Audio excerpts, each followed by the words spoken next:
Olá, uma boa tarde a todos. Eu resolvi aparecer aqui um pouco de surpresa, porque não tive tempo de preparar essa live e também não tive tempo de anunciá-la antes.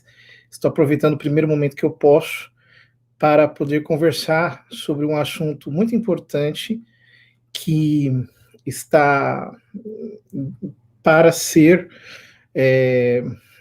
desfechado nos próximos dias. Trata-se do tema do aborto, que é um tema que nós sempre falamos, estamos sempre procurando defender, né, o Brasil da chaga do aborto, mas agora, neste momento, nós estamos enfrentando uma situação e precisamos de uma ação rápida por parte de todos nós. Resumidamente, o que eu diria é o seguinte: nós já temos um caminho, digamos assim, de aprovação virtual do aborto pela legislação. Isso foi feito graças a algumas legislações anteriores, especialmente a nota técnica do Ministério da Saúde de 2009 e a Lei 2.845 da presidente Dilma, que ficou apelidada de Lei Cavalo de Troia. Ora, um passo fundamental para levar tudo isso adiante seria a viabilização orçamentária desses projetos de lei, né? Ou seja, para que, de fato, nós tivéssemos uma aprovação do aborto na prática, sem que isso, de fato, ocorresse de uma maneira solene, de uma maneira clara, porque é impossível, né? O povo sempre se posiciona contra.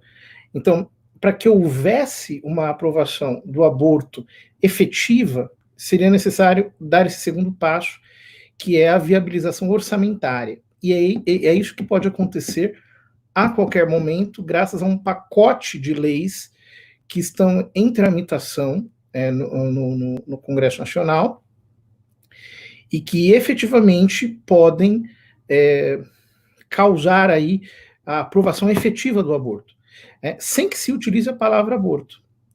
Ora, é muito interessante nós entendermos isso. Quando nós falamos de aborto no Brasil, aliás, quando nós falamos de aborto no mundo, mas especialmente no Brasil, nós não podemos nos esquecer que existe toda uma guerra semântica por trás, uma guerra de palavras, né? Por que é importante dizer isso? Porque como a aprovação explícita do aborto, ela não é possível, o povo brasileiro não admite a prática do aborto, o Brasil rechaça a prática do aborto de uma maneira clara. Então, os movimentos que lutam pela expansão do aborto, pela ampliação do direito ao aborto, eles precisam estabelecer estratégias semânticas, estratégias verbais. Então, vão jogando com o que nós chamamos de eufemismo, ou seja, com figuras de linguagem que, sem mencionarem efetivamente a palavra aborto e sem dizerem efetivamente algo de uma maneira clara e explícita, que a finalidade é esta, eles vão conseguindo esse objetivo, digamos assim, como quem vai abrindo brechas, né? Sem dizer de uma maneira clara. Isso é muito importante nós entendermos, porque às vezes tem pessoas que militam no movimento em defesa da vida que estão tão focadas na palavra aborto que, quando não vem a palavra aborto ou o conceito de aborto explicitamente mencionado, acham que não vai acontecer nada, né? Ou que nós devemos, digamos assim, nos deter à literalidade do texto, ou mesmo, quando essa literalidade ela tem uma interpretação virtualmente perigosa, como o caso destas que nós vamos falar aqui agora nessa exposição, Então, eles começam a dizer que nós não podemos fazer uma interpretação malévola da lei, como se o perigo estivesse na interpretação malévola, e não como se a ambiguidade textual fosse ela mesma calculada para promover uma abertura perigosa, e que no nosso caso eu vou tentar explicar, porque isso não é apenas um perigo, efetivamente é o que vai acontecer caso isso tudo siga adiante. Ora, para explicar, eu gostaria de dividir essa minha fala em dois momentos. Né? Em primeiro lugar, eu queria falar um pouquinho do histórico disso, porque só entendendo a história que está por trás, nós conseguiremos entender o porquê isto é sério, e não é uma brincadeira. Depois eu gostaria de falar, em segundo lugar, sobre os projetos de lei que estão tramitando. Em terceiro lugar, aquilo que nós podemos fazer. Então, é isso que eu vou fazer. Então, vamos falar brevemente sobre a história do que está acontecendo. Né? Como vocês sabem, eu já expliquei muitas vezes, os iniciadores da chamada cultura da morte foram as fundações internacionais. Ora, especialmente a Fundação Rockefeller e a Fundação Ford. A partir dos anos 90, porém, essas duas fundações começaram a aglomerar outras fundações que pudessem atingir o mesmo resultado, pudessem cooperar com o mesmo fim. Então, uma das fundações que começou a colaborar claramente com o projeto de instauração do aborto no mundo foi a Fundação MacArthur. Vocês podem ver todas essas questões muito bem relatadas nesse livro chamado Segundas Intenções, que foi publicado agora há pouco aqui no Brasil. Ora, a Fundação MacArthur começou a se empenhar, a partir de 1989, a fazer com que o aborto fosse especialmente aprovado no Brasil, no México, na Índia e na Nigéria. Então começou a investir, né, bastante em formar uma liderança desse movimento. E efetivamente trabalhou muito por isso e formou pessoas que pudessem efetivamente trabalhar nessa direção. Pessoas que anteciparam, que foram criando o caminho legal, por exemplo, para a DPF 54, que é a famosa DPF dos anencéfalos, né? E assim ir ampliando, digamos assim, o recurso do aborto no Brasil. Ora, depois nós tivemos uma norma técnica do Ministério da Saúde que, de uma maneira mais clara, tocou no tema do aborto. Eu vou falar disso um pouco depois. Acontece que a Fundação MacArthur, em 2002, publicou um relatório falando sobre a experiência de aprovação do aborto no Brasil e mostrando como o assunto aqui era um pouco mais complexo do que parecia num primeiro momento. Então, nós estamos falando efetivamente de um trabalho direcionado para a aprovação do aborto. Isso não vem da sociedade, como pode parecer a um primeiro momento, um observador inexperiente. Né? Isso efetivamente vem das fundações, de uma maneira clara. Ora, no ano de 2005, o então presidente Lula apresentou à Câmara dos Deputados o projeto de lei 1135, de 91. Né? Um projeto de lei foi, digamos assim, recalchutado em 2005, o qual pretendia simplesmente cancelar os dispositivos do Código Penal que proibiam e criminalizavam o aborto por completo. Né?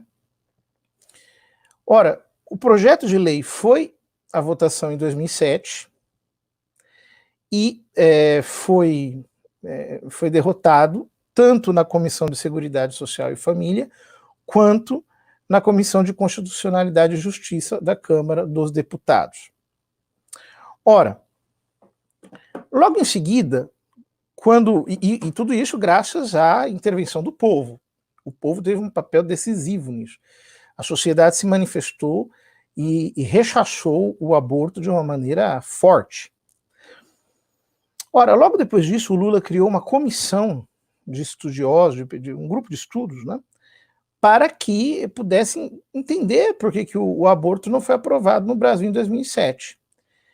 Essa comissão continuou funcionando até 2012, né, no governo da Dilma. Ora, em 2012, nós tivemos o lançamento no Brasil da chamada política de redução de danos, um outro eufemismo para o aborto aqui no Brasil.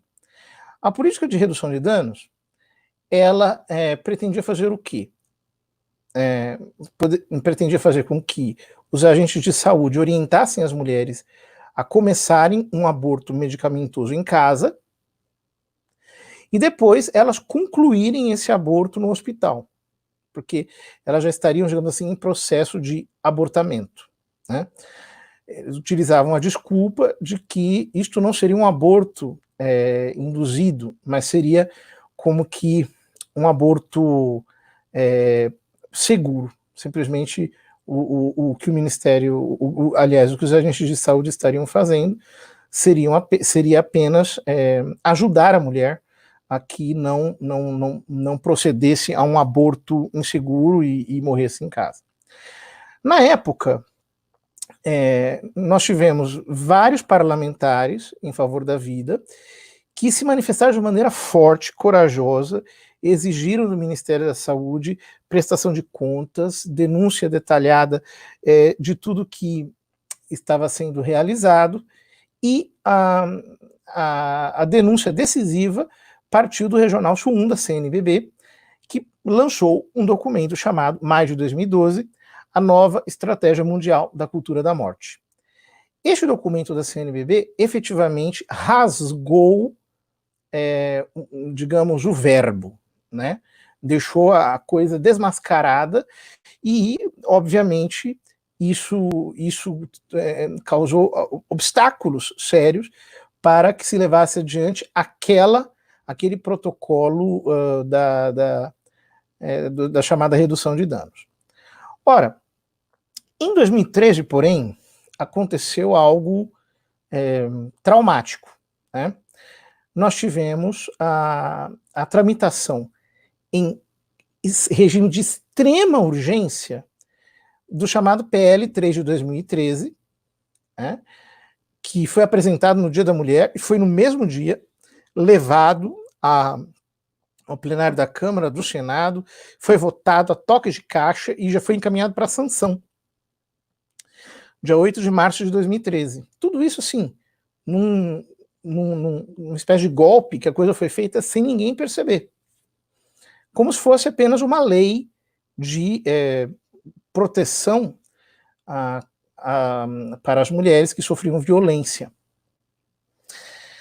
Então, o movimento em defesa da vida começou a mostrar o que isso estava acontecendo. Um dos problemas que nós enfrentamos na época foi justamente que uma parte do movimento em defesa da vida ficava achando que era muito exagerado falar em termos de que a lei estava favorecendo o aborto, que isso era um pouco paranoico, né?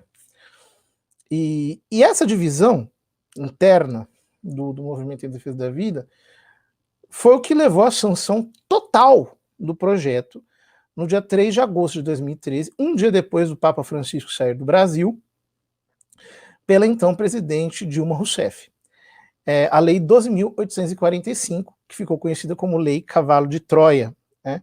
Justamente porque, sem mencionar a palavra aborto, o que ela fazia na prática era criar uma avenida legal para a proteção, para a promoção do aborto. Só que, para entender isso, porque ela mudava alguns conceitos, né? Essa lei 12.845. Então, por exemplo, ela criava o conceito de.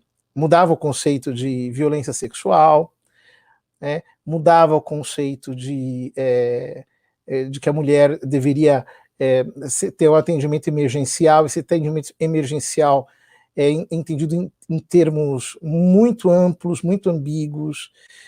Depois cria o conceito de profilaxia da gravidez, que também pode ser interpretado de um modo equivocado. Apesar de algumas pessoas do movimento em defesa da vida naquela época dizerem que a interpretação que julgava que a Lei Cavalo de Troia efetivamente favorecia de uma maneira direta e criava uma avenida legal para a promoção do aborto era exagerada, o que aconteceu foi que logo em seguida o Ministério da Saúde lançou uma portaria taxando o aborto pelo SUS. Então, todo mundo ficou chocado, inclusive aquelas pessoas que diziam que falar que aquela lei estava sendo feita em aprovação do aborto era um exagero. Elas ficaram chocadas, porque a portaria do Ministério da Saúde efetivamente mencionava a Lei 12.845, e depois, graças à reação popular, o Ministério teve que derrubar a própria portaria, mas ficava muito claro que a lei tinha sido criada para esta finalidade. Isso não seria muito difícil de perceber caso nós tivéssemos a percepção, o entendimento claro, por exemplo, da portaria de 2004, lançada na época do ministro Humberto Costa, pelo Ministério da Saúde, no governo Lula. Aquela norma técnica, né, do Ministério da Saúde versava sobre o tratamento dos agravos à violência contra a mulher. E esta norma técnica estabelecia claramente alguns parâmetros. Em primeiro lugar, a palavra da mulher que busca os serviços de saúde afirmando ter sofrido violência é o suficiente. A palavra da mulher é suficiente, a qual deve ter credibilidade ética e legal, devendo ser recebida com presunção de veracidade. Quer dizer, ela não precisa provar de nenhum modo, nem sequer com um boletim de ocorrência, com uma declaração oficial que ela foi estuprada, simplesmente basta ela chegar e dizer que isso aconteceu. Ademais, a Lei 12.845, da Dilma, né, estabelece que violência sexual é qualquer forma de atividade sexual não consentida. Veja que coisa impressionante, né? Então veja, qualquer pessoa que disser que teve uma atividade sexual não consentida, mesmo que seja com o seu cônjuge, né? Qualquer situação, ela pode recorrer, por força da lei, à chamada profilaxia da gravidez, que engloba, né, também o conceito de aborto. Ora, vocês vejam que coisa impressionante. A Lei Cavalo de Troia serviu como um modelo para que, em 2017, na Suécia, apesar de o aborto já ser legalizado lá, se estabelecesse uma lei sobre a violência sexual, em que toda relação sexual não consentida é criminalizada, é tratada como estupro, né?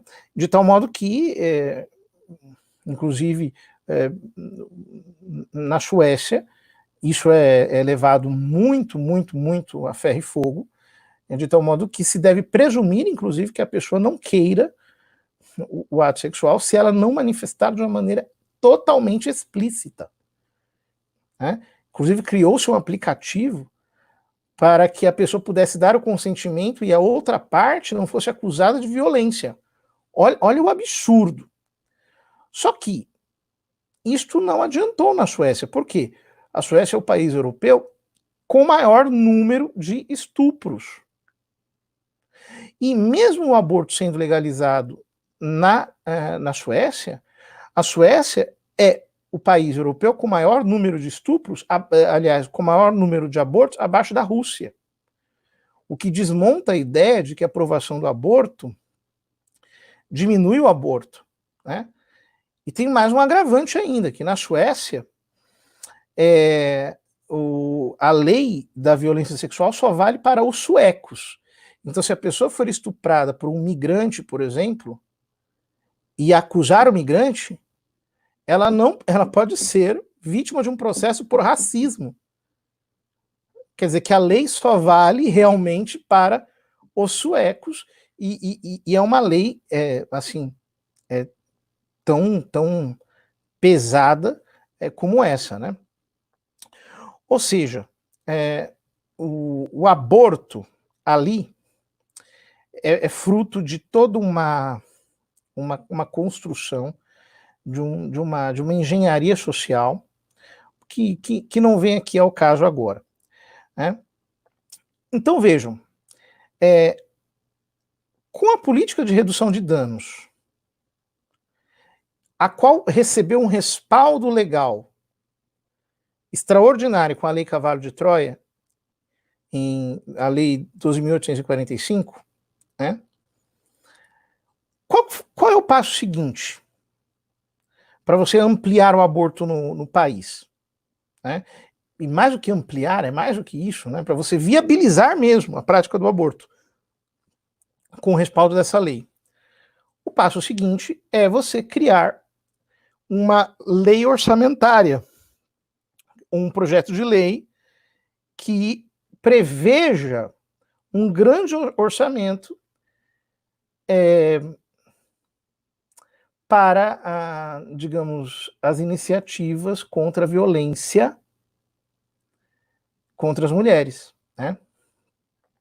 Porque a Lei 12.845, ela se apresenta como uma lei de proteção às mulheres contra a violência sexual. Mas, efetivamente, ela está servindo para um tipo de aborto autorizado. Ora, o que falta para a gente conseguir, com a força dessa lei, né, que está no contexto da política de redução de danos, ampliar o aborto, a prática do aborto, efetivamente, é você criar instrumentos legais para dar orçamento, para investir dinheiro público nessa finalidade, né? Quando a gente interpreta tudo isso junto com a norma técnica de 2004, aquela norma técnica do governo Lula, então nós percebemos a malícia completa da coisa e como, efetivamente, o aborto está em vias de ser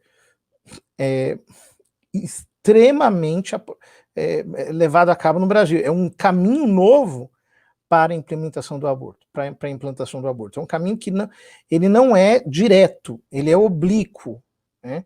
Ele não se diz claramente a palavra aborto. O aborto entra de uma maneira colateral, né? Ora, em 2014, eles tentaram criar, de fato, essa lei orçamentária, que depois foi apelidada pelo povo de projeto do abortoduto. Talvez vocês lembrem disso, foi em 2014. Né? Eles queriam captar fundos, abre aspas, para comprar e também treinar, né? Mas para comprar equipamentos de combate à violência contra as mulheres. Agora, vocês imaginam, o que é isso? Equipamentos de combate à violência contra as mulheres. Isso é arma? Do que nós estamos falando? Né?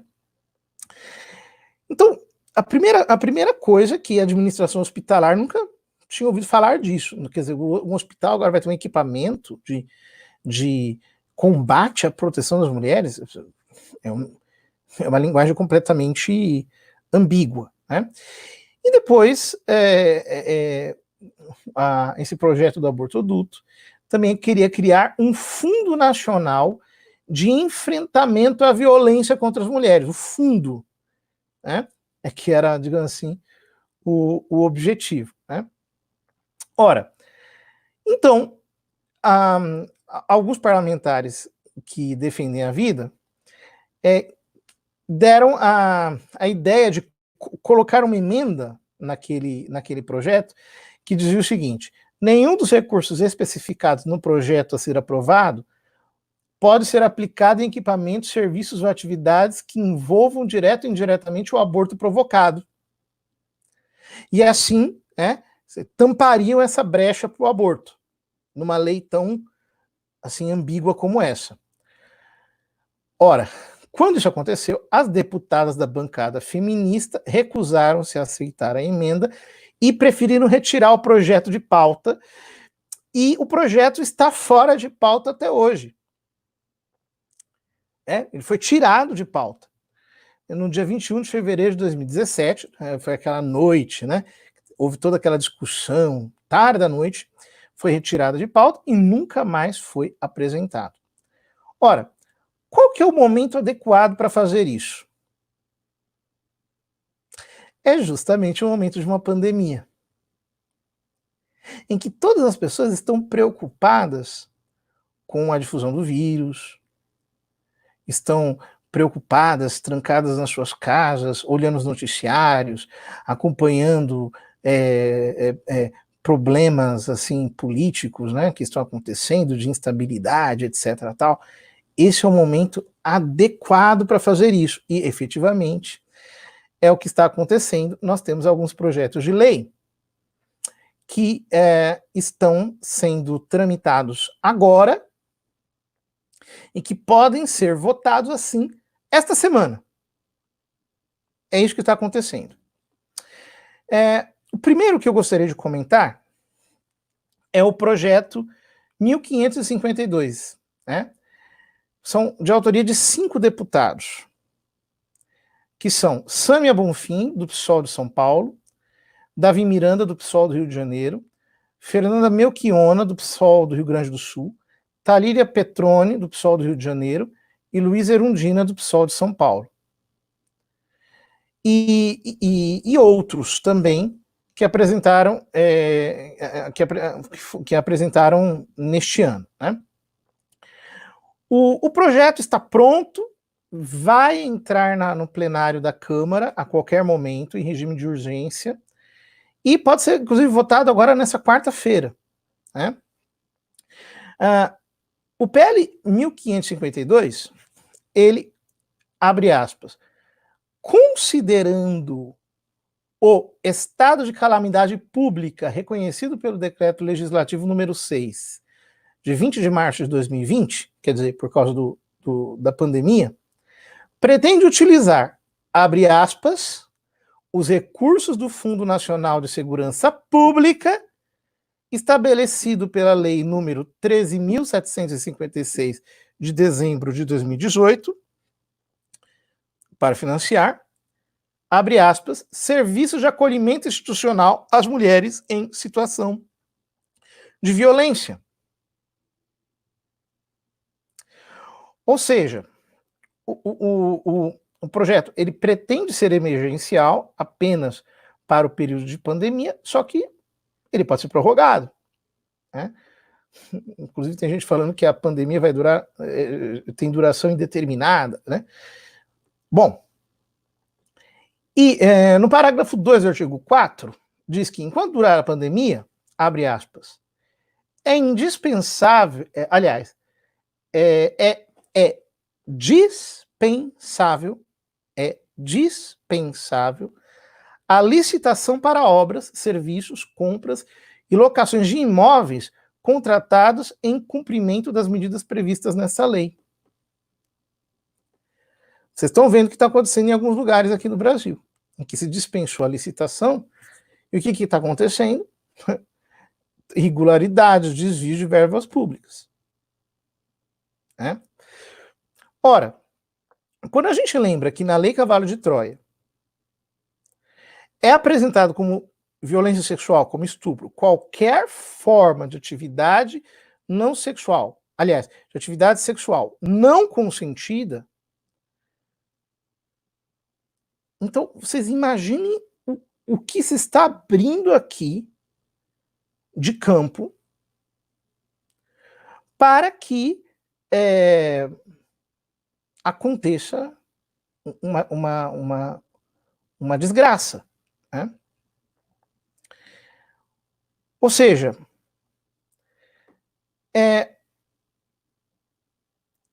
outra coisa, a questão do boletim de ocorrência. Vamos ver. O artigo 7 diz o seguinte: a inclusão de mulheres em situação de violência em programa de acolhimento institucional poderá ocorrer a partir de demanda / requerimento aos órgãos e serviços de atendimento à mulher vítima de violência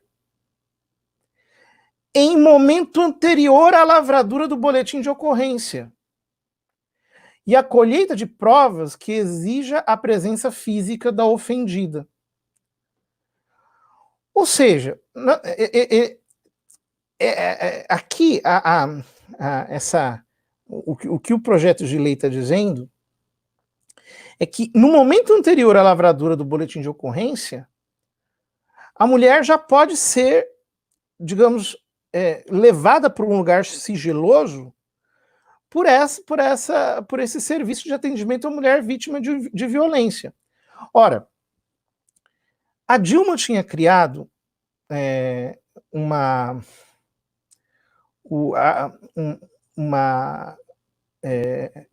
dispositivo, né, chamado Rede de Enfrentamento à Violência contra as Mulheres, que, segundo a Secretaria das Mulheres, foi emitido durante o governo Dilma. E não foi revogado isso daí, continua sendo válido. Esta rede é composta, abre aspas, por ONGs feministas, com atribuições de, abre aspas, prestar acolhimento e orientação jurídica às mulheres para a obtenção de abortos em casos de estupro. Lembrando que pela Lei 12.845, estupro ou violência sexual é qualquer atividade sexual não consentida. Então, quer dizer, você imagina uma mulher que queira abortar, ela não precisa fazer o boletim de ocorrência nada, basta procurar, de acordo com essa lei, com esse projeto de lei, um desses grupos, que ela será levada imediatamente para um lugar sigiloso e vai receber assistência jurídica para poder praticar um aborto legal. Nós sabemos que as pessoas que passam por situações, às vezes pessoas por situações de crise, por situações assim de desespero, a orientação, né, de uma pessoa bem informada é essencial nesse momento. Né? A pessoa simplesmente pode ser induzida, né, a praticar o aborto. Agora, uma pergunta. O projeto de lei não menciona nenhuma notificação à justiça.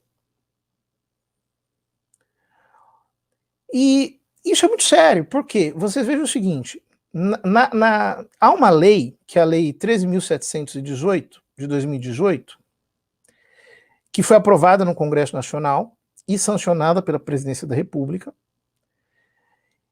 que estabelece que todos os crimes do capítulo 1º do título 6º do Código Penal, que são os crimes contra a liberdade sexual, e ali está o crime de estupro, eles são de ação pública incondicionada. O que significa isso? Ação pública incondicionada. Significa o seguinte, que, assim como no caso do assassinato, a ação penal não se inicia com a denúncia voluntária da vítima, mas qualquer pessoa que tiver conhecimento do crime é obrigada, por força da lei, a autorizar, aliás, a denunciar a autoridade judicial, a qual tem que imediatamente começar o inquérito. Então, nos casos de crimes contra a liberdade sexual, tem que haver denúncia, por força de lei. Aqui, nesse projeto de lei, o que eles estão dizendo é o seguinte, as mulheres, elas não vão fazer boletim de ocorrência, antes mesmo de fazer boletim de ocorrência, elas serão levadas pela rede de assistência às mulheres para um lugar sigiloso, e ali, de acordo com a nota que estabelece esses conselhos, elas serão orientadas, né, juridicamente. Ora, então veja, existem aquelas pessoas que, né, dizem, não, então, mas veja, o PL 1552, ele não tem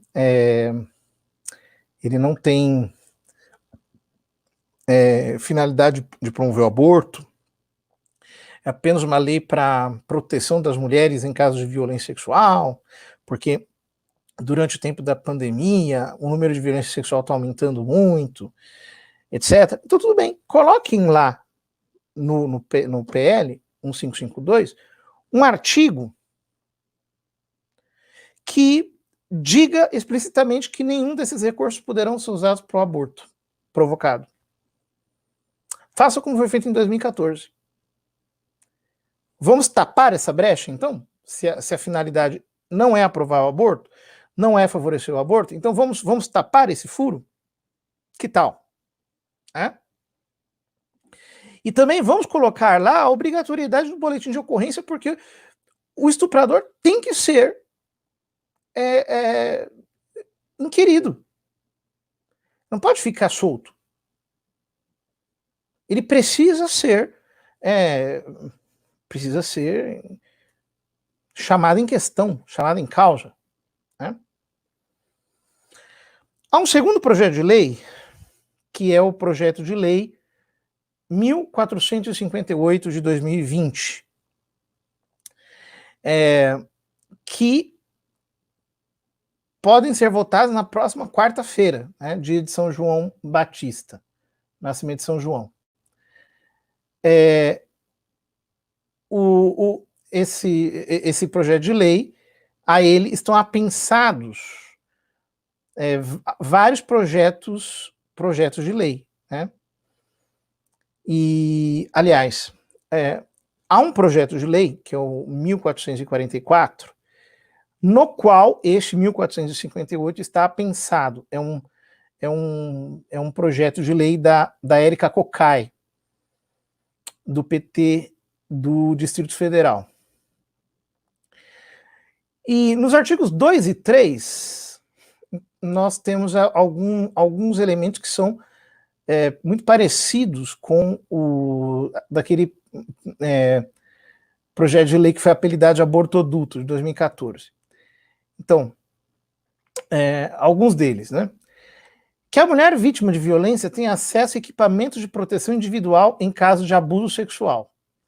O que é isso? Né? Equipamentos de proteção individual em caso de abuso sexual. Não se sabe. Que a mulher tenha acesso ao pleno funcionamento dos serviços essenciais que incluam serviços de saúde sexual e reprodutiva. Nós sabemos que estas expressões, né, incluam serviços de saúde sexual e reprodutiva. Elas são eufemismos para o aborto, em geral. Né?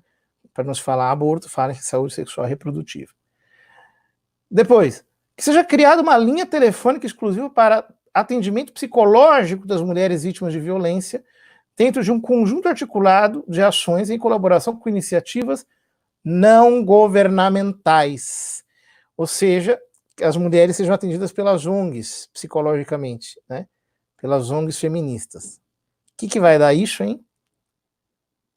Dá para perceber como que isso aqui vai ser usado? Quer dizer, que você está jogando as mulheres que estão passando por essa situação na mão das ONGs que são financiadas pelas fundações.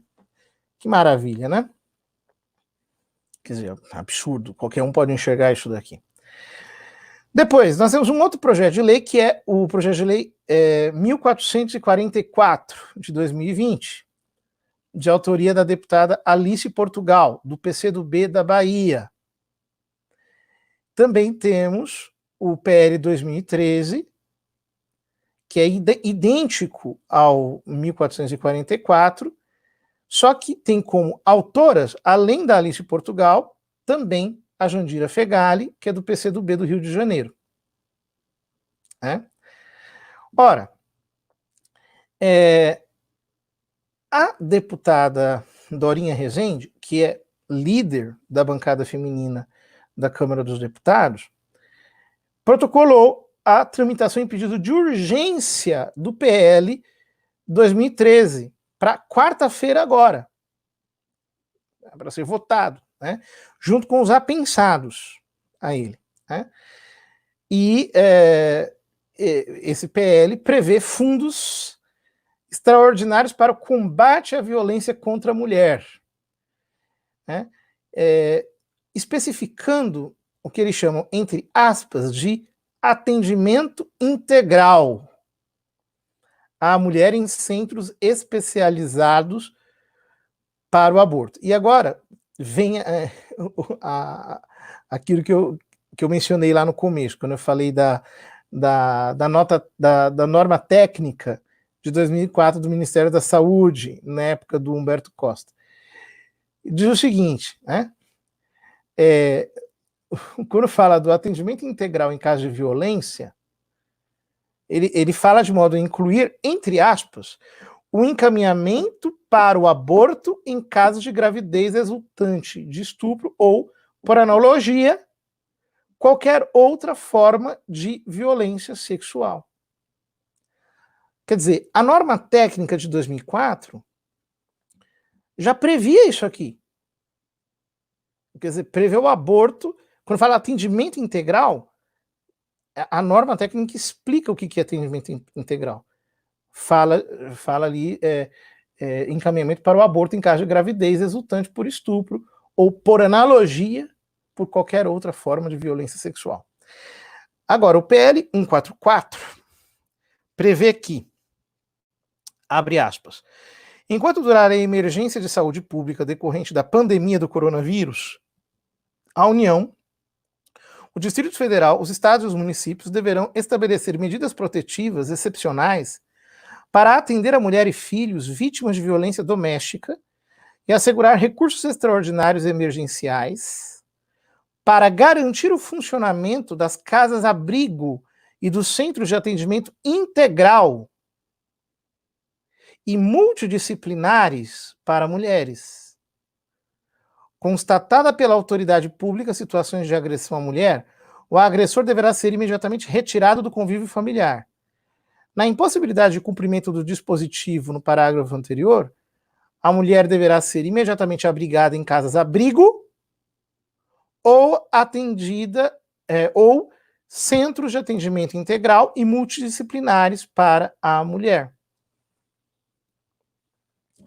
Veja que coisa, A gente não pode perder de vista que a Lei Cavalo de Troia entendia como violência sexual qualquer ação sexual não consentida. Portanto, veja, aqui se está prevendo fundos, orçamentos para a criação desses centros. Vocês estão percebendo a gravidade da coisa? Nenhum dos recursos especificados no projeto, o que nós deveríamos colocar lá, pode ser aplicados em equipamentos, serviços ou atividades que envolvessem, direto ou indiretamente, o aborto provocado. Ou seja, nós precisaríamos colocar ali, fechar essa brecha, já que estão dizendo, não tem nada a ver com aborto, isso aqui é para proteção das mulheres, então vamos colocar lá um artigo que impede a prática do aborto. Né? Ou seja, o governo Lula criou todos os precedentes para que o projeto possa ser interpretado dessa maneira. Criaram todos os precedentes. Então você tem uma avenida legal criada e agora você não precisa usar a palavra aborto. Não é necessário. Basta você criar o dispositivo orçamentário, imediatamente você tem, né, centros de atendimento integral para mulheres que sofreram violência sexual. Né? E com essas palavras, você efetivamente está implementando serviços de aborto. Né? A norma técnica do Humberto Costa define o que é atendimento integral. Define. Lá no capítulo 9 diz: a Constituição Federal garante o direito à integral assistência médica e a plena garantia de sua saúde sexual e reprodutiva, que inclui o abortamento, permitido quando a gravidez resulta de estupro ou, por analogia, de outra forma de violência sexual. A mulher em situação de gravidez decorrente de violência sexual, ou, por analogia, de outra forma de violência sexual, deve ser informada da possibilidade de interrupção da gravidez. Então, estão percebendo a clareza da coisa? Isso não é uma... Nós estamos falando de um negócio assim, escondido. Nós estamos falando de uma coisa clara. É só você comparar as legislações que existem a respeito.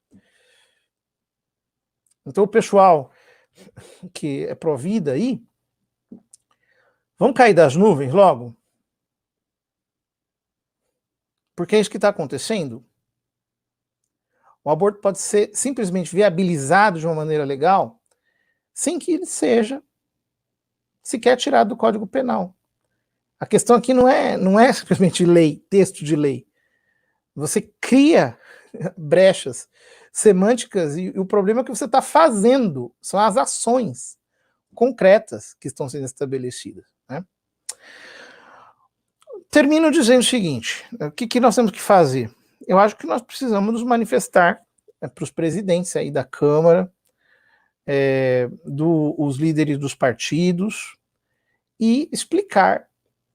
Né? Vocês sabem que as lideranças dos partidos na Câmara dos Deputados, elas estabelecem a pauta junto com o presidente da Câmara. Né?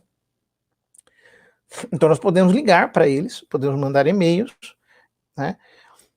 Temos que nos manifestar. Em relação aos PLs 1152, 1444 e o PL 2013, bastaria colocar lá um artigo que diga nenhum dos recursos específicos, aliás, nenhum dos recursos especificados no projeto a ser aprovado poderia ser aplicado em equipamentos, serviços, atividades que envolvessem, direto ou indiretamente, o aborto provocado. Bastaria colocar isso.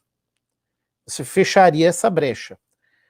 Agora, o PL da Érica Cocai, o 1458, esse precisaria ser totalmente tirado, ele tem que ser rejeitado, porque ele simplesmente é uma reedição daquele de 2014, né?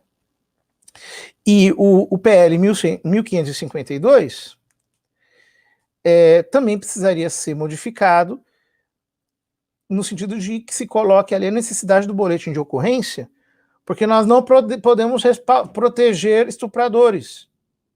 Eles têm que ser denunciados. Isso é de lei aqui no Brasil. Desde 2018 é lei clara. Né? Então, a gente precisa agir, minha gente.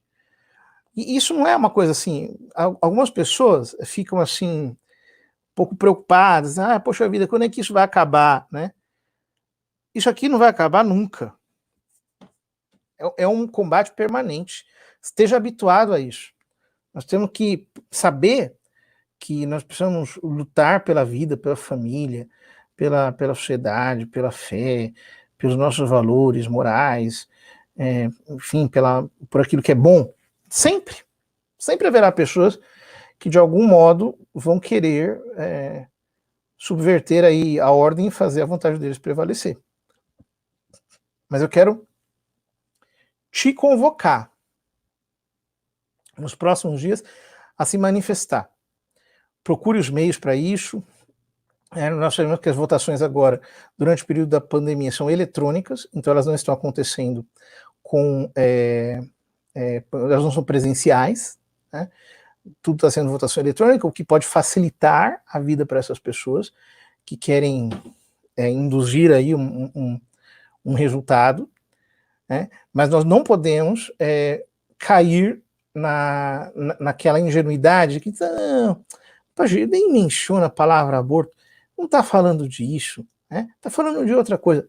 Não podemos cair nesse tipo de ingenuidade, porque nós já sabemos que essas pessoas estão travando conosco uma guerra semântica, ok? Então vamos nos posicionar, é hora de nós agirmos, não podemos ficar calados. Convido você a tomar parte aí nessa linha de frente. Agradeço a atenção de vocês, me perdoem por vir aqui assim de improviso. Esse vídeo vai ficar disposto no meu Facebook, também ficará disponível no meu YouTube. Convido você a curtir, a fazer um comentário, tanto no YouTube quanto no Facebook, a compartilhar. Nós não podemos ficar parados. Um grande abraço e que Deus abençoe a todos nós, que Deus proteja a vida dos nossos nascituros.